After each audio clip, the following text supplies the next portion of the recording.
La donnée personnelle n'est pas quelque chose de nouveau puisqu'on en fait, on l'exploite depuis à peu près 20 ans. On l'exploite pour en faire des statistiques, principalement. Ce qu'il y a de nouveau, c'est le fait qu'on cherche à en faire plus que simplement des statistiques.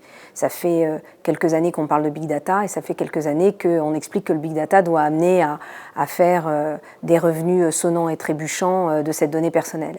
Et on en parle beaucoup, mais personne n'arrive à le faire. Et personne n'arrive à le faire pour plusieurs raisons.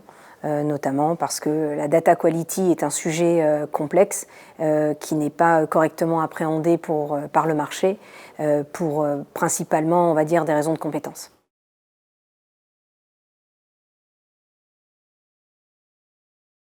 On fait de l'argent avec de la donnée personnelle parce qu'on cherche à avoir un très haut niveau de fidélisation du client.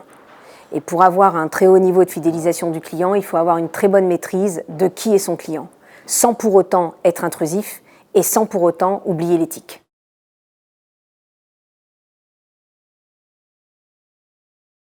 La qualité et la conformité vont de pair. Il est important d'avoir des technologies permettant d'adresser, pour faire très rapide, les CV du Big Data, que ce soit le volume, la volatilité, mais principalement, je vais insister sur 2 points, la valeur et la véracité de la donnée.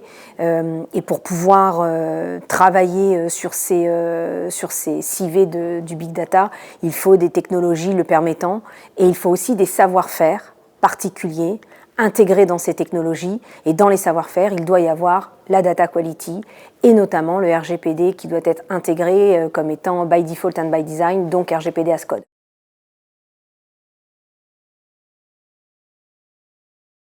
La problématique de la transformation du document est aujourd'hui, pour moi, encore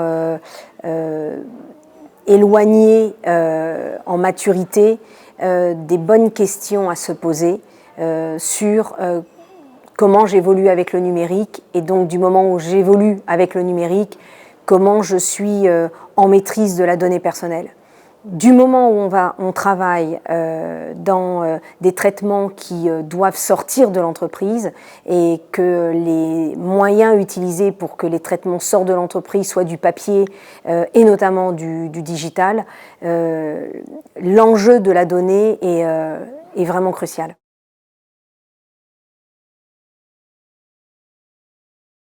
L'enjeu principal, c'est l'industrialisation d'exploitation de la donnée personnelle.